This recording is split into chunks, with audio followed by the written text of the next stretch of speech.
नमस्कार दोस्तों, इस वीडियो में हम सोडियम का जो रेगुलेशन होता है वो कैसे होता है उसके बारे में जानेंगे। इससे पहले की वीडियो में हमने ये देखा था कि सोडियम का लेवल डाउन हो जाता है तो उसको हम हाइपोनेट्रीमिया, और सोडियम का लेवल एक नॉर्मल रेंज से ऊपर हो जाता है तो हाइपरनेट्रीमिया कहते हैं।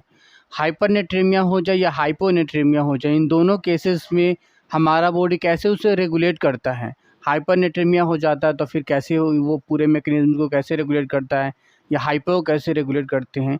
तो मेनली हम इस वीडियो में केवल सोडियम का रेगुलेशन समझते हैं कि इन सोडियम का जब बढ़ने पे या घटने पे हमारा बॉडी में कौन कौन से ऐसे ऑर्गन है जो इन चीज़ों को कंट्रोल करता है या रेगुलेट करता है, या जिसके रेगुलेशन से सारा मैकेनिज्म नॉर्मल हो पाता है या ठीक हो पाता है।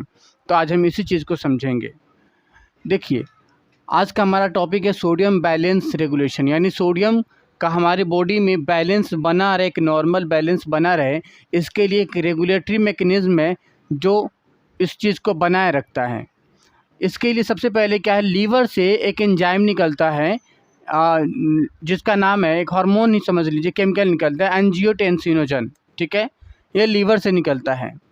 ये एंजियोटेंसिनोजन एंजियोटेंसिन 1 में कन्वर्ट होता है, और ये एंजियोटेंसिनोजन एंजियोटेंसिन 1 में कन्वर्ट होने के लिए, एंजियोटेंसिनोजन के बारे में थोड़ा बताएं तो एंजियोटेंसिनोजन ये इनएक्टिव मोड में होता है।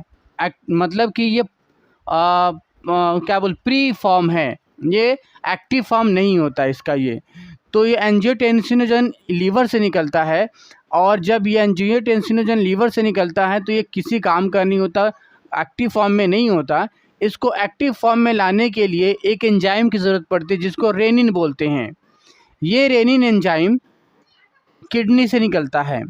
किडनी रेनिन नाम का एंजाइम निकालता है, और इस एंजियोटेंसिनोजन जो इनएक्टिव फॉर्म में है इसके ऊपर काम करके इसको एंजियोटेंसिनोजन 1 में कन्वर्ट कर देता है।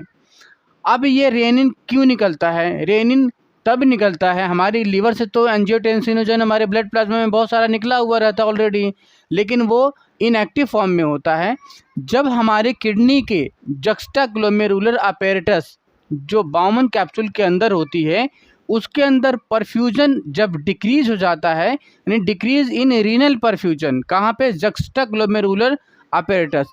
रीनल परफ्यूजन कहने का मतलब क्या है? रीनल परफ्यूजन कहने का मतलब है कि उसके अंदर जो एक आप यूँ कहें कि जो फिल्ट्रेशन का जो एक तरीका है उसके अंदर चेंजेज आना, फिल्टर होने में प्रॉब्लम आना, उसको रीनल परफ्यूजन बोलते हैं। जब वो घट जाता है, कम हो जाता है, ज़्यादा कंसनट्रेटेड हो जाता है, तब उस केसेस में हमारे किडनी एक एंजाइम निकालता है जिसको हम बोलते हैं रेनिन।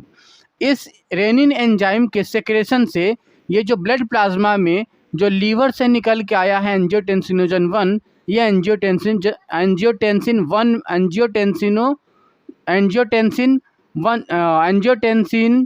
1 में कन्वर्ट हो जाता है। ठीक है, एंजियोटेंसिन 1। ठीक है, अब ये एंजियोटेंसिन 1 में कन्वर्ट हो जाता है, फिर भी ये उतना काम का नहीं होता। इस एंजियोटेंसिन 1 को फिर एंजियोटेंसिन 2 में कन्वर्ट करने के लिए हमारे लंग्स से जो लंग्स का जो सरफेस वाला एरिया होता है और किडनी का जो एंडोथीलियम होता है, वहाँ से एक एंजाइम रिलीज होता है जिसको बोलते हैं एंजियोटेंसिन कन्वर्टिंग एंजाइम। ठीक है, A for angio, C for converting, E for enzyme. Angiotensin converting enzyme ये रिलीज होता है, और ये एंजियोटेंसिन 1 पे काम करता है। जैसे एंजियोटेंसिन 1 पे ये ऐसे ही काम करता है, वैसे ये एंजियोटेंसिन 2 में कन्वर्ट हो जाता है। ये जैसे एंजियोटेंसिन 2 में कन्वर्ट होता है, फिर एंजियोटेंसिन जैसे 2 में कन्वर्ट होता है, तो ये हमारा एक किडनी के ऊपर एक छोटा सा ग्लैंड होता है जिसको हम एड्रिनल ग्लैंड बोलते हैं। इसके 2 हिस्से होते हैं मेनली, एक कॉर्टेक्स वाला, एक मेडुला वाला। कॉर्टेक्स जो बाहर वाला रीजन होता है, वहाँ से एक हार्मोन निकलता है जिसको हम एल्डोस्टेरोन बोलते हैं। तो एंजियोटेंसिन 2 मेनली जो कॉर्टेक्स होता है एड्रिनल ग्लैंड का, उसके ऊपर काम करता है, और एड्रिनल ग्लैंड के कॉर्टेक्स के ऊपर काम करने से उसका कॉर्टेक्स वाला रीजन एक हार्मोन रिलीज कर देता है जिसको हम एल्डोस्टेरोन के नाम से जानते हैं। अब ये हार्मोन क्या करता है? ये हार्मोन जो हमारे बॉडी के अंदर जो हमारे रीनल जो किडनी के अंदर जो हमारा वाटर का बहुत ज़्यादा लॉस हो रहा है या सोडियम का रीअब्जॉर्प्शन नहीं हो पा रहा है, सोडियम का लॉस हो जा रहा है, तो उस केसेस में ये सोडियम का, क्लोराइड का और वाटर का रीअब्जॉर्वेशन कराने लग जाता है। यानी कि पीसीटी के अंदर प्रॉक्सिमल कन्वोल्यूटेड ट्यूबल जो हमारा नेफ्रॉन का एक पार्ट है, वहाँ पे इसका रीअब्जॉर्प्शन बढ़ा देता है। यानी कि ये एल्डोस्टेरोन जो ट्यूबुलर हमारा पार्ट है नेफ्रॉन का, ट्यूबुलर पार्ट के ऊपर वो वाला ट्यूबुलर पार्ट जहाँ पे सोडियम का, वाटर का रिटेंशन होता है, दोबारा से अब्जॉर्प्शन होता है, उस वाले रीजन पे काम करता है। और उसके रिज़ल्ट में ये हमारा सोडियम का, क्लोराइड का और वाटर का रीअब्जॉर्प्शन होना शुरू हो जाता है और पोटेशियम का बाहर निकालने लग जाता है। यानी कि वाटर का, सोडियम का, क्लोराइड का रीअब्जॉर्प्शन होता है और पोटेशियम का शरीर से बाहर निकलता है किडनी से। तो ये एल्डोस्टेरोन ये मेन काम करता है यहाँ पे अब्जॉर्प्शन होने का। और जैसे अब्जॉर्प्शन होने लग जाता है तो सोडियम का लेवल हमारी बॉडी में दोबारा जो ब्लड से फिल्टर होकर आया था, किडनी से फिल्टर होकर आया था, फिर से वो ब्लड प्लाज्मा में चला जाता है और वो उसकी कंसंट्रेशन बैलेंस हो जाती है। इस तरह से अगर लॉस हो रहा है तो सोडियम का वो अपना कंसंट्रेशन बॉडी हमारा खुद से बना लेता है। ये एंजियोटेंसिनोजन पहला काम तो ये है कि एल्डोस्टेरोन रिलीज कराता है एड्रेनल ग्लैंड पे काम करके, और उसके थ्रू वाटर का, सोडियम का रीअब्जॉर्प्शन होता है, फिर बॉडी में उसका रिटेंशन हो जाता है। इसके अलावा ये और भी 3-4 काम करता है, 3-4 ऑर्गन पे काम करता है। इसके अलावा ये भी जो हमारा नेफ्रॉन होता है, ये नेफ्रॉन है, नेफ्रॉन के अगर हम थोड़ा सा इसका अच्छे से थोड़ा पिक ले बनाएं तो इस तरीके से नेफ्रॉन हमारा होता है, ठीक है।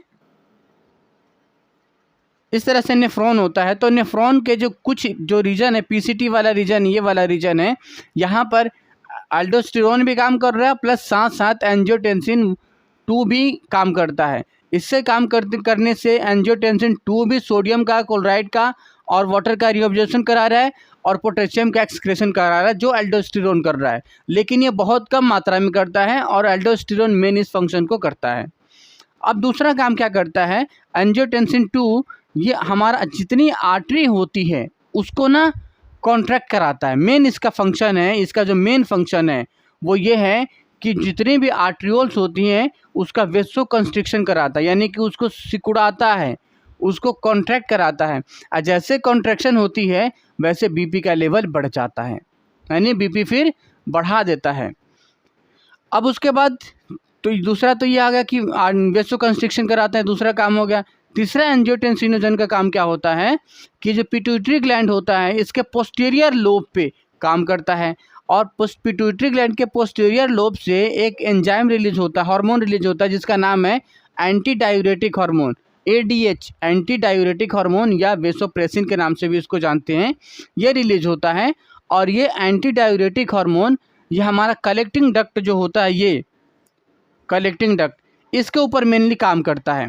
और कलेक्टिंग डक्ट के ऊपर जैसे काम करता है तो इसके अंदर से सोडियम का और वाटर का रीअब्जॉर्प्शन ये भी करा देता है, यानी कलेक्टिंग डक्ट से भी वाटर का रीअब्जॉर्प्शन करा रहा है, यहाँ पीसीटी से भी करा रहा है।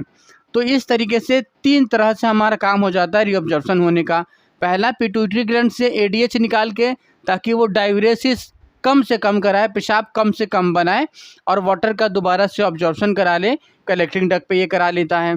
दूसरा, ये खुद एंजियोटेंसिनोजन यह हमारा ट्यूब के ऊपर काम करता है, रीनल नेफ्रॉन के ऊपर, और फाइनली वहाँ से भी वाटर का और क्लोराइड का और सोडियम का रीअब्जॉर्प्शन कराता है, और एल्डोस्टेरोन तो करता ही करता है। इस तरीके से वाटर का और साथ साथ मेनली सोडियम का रीअब्जॉर्प्शन हमारा हो जाता है तीन जगह से।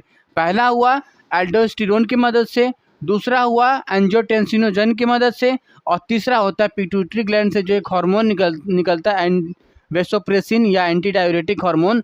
ये इन तीनों लोग मिलके वाटर को और सोडियम को बॉडी से जाने से रोकते हैं और दोबारा उसको फिर ब्लड प्लाज्मा में लाने की कोशिश करते हैं, ब्लड में फिर से उसको लाते हैं, और इस तरह से उसका रेगुलेशन मेंटेन हो पाता है, यानी कि उसका जो नॉर्मल कंसंट्रेशन है वो बना रहता है। लेकिन अगर कंटिन्यूसली रिलीज हो रहा है तब ये भी काम नहीं करते, फिर फाइनली बॉडी में उसकी कमी हो जाती है, ठीक है। इसके अलावा एक और फंक्शन करता है एंजियोटेंसिनोजन, ये सिंपैथेटिक एक्टिविटी को बढ़ा देता है। सिंपैथेटिक एक्टिविटी कहने का मतलब है जो हमारे बॉडी में दो तरह की एक्टिविटी होती है, सिंपैथेटिक और पैरासिम्पैथेटिक। सिंपैथेटिक कहने का मतलब कोई एक चीज़ को स्टिमुलेट करता है तो वो स्टिमुलेट होगा, दूसरे में उसको सप्रेस करता है। तो कोई सिंपैथेटिक में कहीं कहीं कोई चीज़ बढ़ जाता है और पैरासिम्पैथेटिक में घट जाता है। कभी कभी किसी ऑर्गन में सिंपैथेटिक एक्टिविटी से कुछ चीज़ें घटती है और पैरासिम्पैथेटिक से बढ़ जाती है। तो अलग अलग पार्ट, अलग अलग रीजन में अलग अलग तरीके से काम होता है। मेनली जो सिंपैथेटिक एक्टिविटी है हमारी बॉडी की वो बढ़ जाती है इस एंजियोटेंसिन 2 से। अब ये क्या होता है, जब ये सारा कुछ हो जाता है तो मेनली क्या क्या हुआ, वाटर का और सॉल्ट का रिटेंशन होने लग जाता है। जैसे वाटर और सॉल्ट का रिटेंशन होता है तो इफेक्टिव सर्कुलेटिंग वॉल्यूम इंक्रीज कर जाता है, यानी कि सारा कुछ अब फिर कहाँ चला जाता है, हमारे वॉल्यूम में जो सर्कुलेशन में चला जाता है। अब वहाँ पे सोडियम का जो सर्कुलेटिंग जितनी वॉल्यूम चाहिए वो हमारा फिर से मिल जाता है, वाटर का भी मिल जाता है। नेक्स्ट क्या होता है, परफ्यूजन ऑफ जक्स्ट्राग्लोमेरुलर अपैरेटस इंक्रीजेज। अब जो जक्स्ट्राग्लोमेरुलर अपैरेटस में परफ्यूजन कम हो रहा था, फिल्ट्रेशन कम हो रही थी, तो ये सारा मैकेनिज्म, इन तीनों मैकेनिज्म के हेल्प की मदद से अब तो बढ़ जाएगा, क्योंकि ब्लड सबसे ज़्यादा और जो इलेक्ट्रोलाइट्स है जिसका लॉस हो रहा था, सोडियम का लॉस हो रहा था, अब वो फाइनली कहाँ चला जाता है, सर्कुलेशन में आ गया। और सर्कुलेशन में ज़्यादा ब्लड है, ज़्यादा इलेक्ट्रोलाइट है, ज़्यादा वाटर फिर से आ गया है, तो क्या होगा, जो जक्स्ट्राग्लोमेरुलर अपैरेटस का जो परफ्यूजन है उसका रेट बढ़ जाएगा। जैसे इसका रेट बढ़ता है वैसे एक निगेटिव फीडबैक इफेक्ट प्रोड्यूस होता है। निगेटिव फीडबैक इफेक्ट प्रोड्यूस जैसे होता है यह जक्स्ट्राग्लोमेरुलर अपैरेटस के ऊपर इफेक्ट होता है। अब ये जैसे आता है, यानी एक तरीके का इसके पास सिग्नल आता है और ये कहता है कि हाँ, हमारे बॉडी में इस चीज़ की कमी हो रही थी, अब वो पूर्ति हो गई है, यानी कि जो फिल्ट्रेशन रेट में जो भी दिक्कतें आ रही थी परफ्यूजन में, अब वो परफ्यूजन हमारा सॉल्व हो गया है। और इस निगेटिव, जैसे उसमें निगेटिव फीडबैक मिलता है, उस निगेटिव फीडबैक मैकेनिज्म के थ्रू ये कमांड करता है किडनी को, मेनली किडनी को कमांड करता है कि हाँ, अब उसकी पूर्ति हो गई है, रेनिन को अब आप रिलीज करने की ज़रूरत नहीं है। तो किडनी को जैसे इस चीज़ की सिग्नल मिलती है, किडनी रेनिन को रिलीज करना बंद कर देता है और फिर फाइनली एंजियोटेंसिनोजन जो ब्लड प्लाज्मा में होती है, अब रेनिन कम निकलता है तो एंजियोटेंसिनोजन 1 एंजियोटेंसिन 1 में कन्वर्ट होना बंद हो जाता है और इस तरीके से पूरा चीज़ कंट्रोल हो जाता है और सब कुछ मैनेज हो जाता है, सब कुछ रेगुलेट हो जाता है। यानी शुरू होती है जक्स्ट्राग्लोमेरुलर अपैरेटस के अंदर परफ्यूजन से। अगर इसकी परफ्यूजन रेट कम होगी तो ये लीवर से जो पैदा होने वाला एंजियोटेंसिनोजन 1 है इसको एक्टिवेट करवाएगा और एक्टिवेट कराने के लिए किडनी को कहेगा रेनिन रिलीज करने के लिए, रेनिन रिलीज करेगा और ये रेनिन एंजियोटेंसिनोजन 1 में कन्वर्ट हो जाएगा और एंजियोटेंसिनोजन 1 फिर लंग्स की मदद से, लंग्स से जो एक एंजाइम रिलीज होगा, angiotensin converting enzyme 2, angiotensin converting enzyme, इसके मदद से ये एंजियोटेंसिन 2 में कन्वर्ट हो जाएगा। और जैसे एंजियोटेंसिनोजन 2 बनेगा वैसे ही अपना काम करना शुरू करेगा। ये पहले एल्डोस्टेरोन को रिलीज कराएगा जो वाटर का और सोडियम का रिटेंशन, रीअब्जॉर्प्शन बढ़ा देगा और एंजियोटेंसिन 2 मेनली वेसोकंस्ट्रिक्शन कराएगा, पिट्यूटरी पे काम कराएगा और साथ साथ वो भी वाटर का और सोडियम का रीअब्जॉर्प्शन को बढ़ा देगा। इस तरीके से कलेक्टिंग डक्ट, पीसीटी और भी जो रीजन है उन सभी जगह से वाटर का रीअब्जॉर्प्शन और इलेक्ट्रोलाइट का जो रीअब्जॉर्प्शन है मेनली सोडियम का वो बढ़ जाएगा, पोटेशियम का एक्सक्रेशन कराएगा और हमारी बॉडी में सारा कुछ रेगुलेट हो जाएगा। फिर नेगेटिव फीडबैक आएगा और फिर जक्स्ट्राग्लोमेरुलर के पास ये मैसेज आएगा कि हाँ, हमारे सर्कुलेशन में इतना, इसकी कंसंट्रेशन पूरी हो गई है, इतनी वॉल्यूम भी आ गई है ब्लड के, अब हमें रेनिन रिलीज कराने की दोबारा ज़रूरत नहीं है और वो फिर वो ठीक हो जाएगा, सब कुछ बैलेंस हो जाएगा। तो इस तरीके से हमारा ये सोडियम का हमारी बॉडी में रेगुलेशन होता है। अगली वीडियो में हम पोटेशियम के बारे में समझेंगे कि पोटेशियम का लेवल डाउन हो जाए तो क्या क्या चीज़ें हो सकती है, क्यों डाउन होता है और उसके डाउन होने के मैकेनिज्म क्या है, डाउन होने पे क्या क्या इफेक्ट दिखते हैं और ठीक उस तरह से इसके बढ़ने के क्या क्या होते हैं। मिलते हैं अगली वीडियो में, तब तक के लिए शुक्रिया।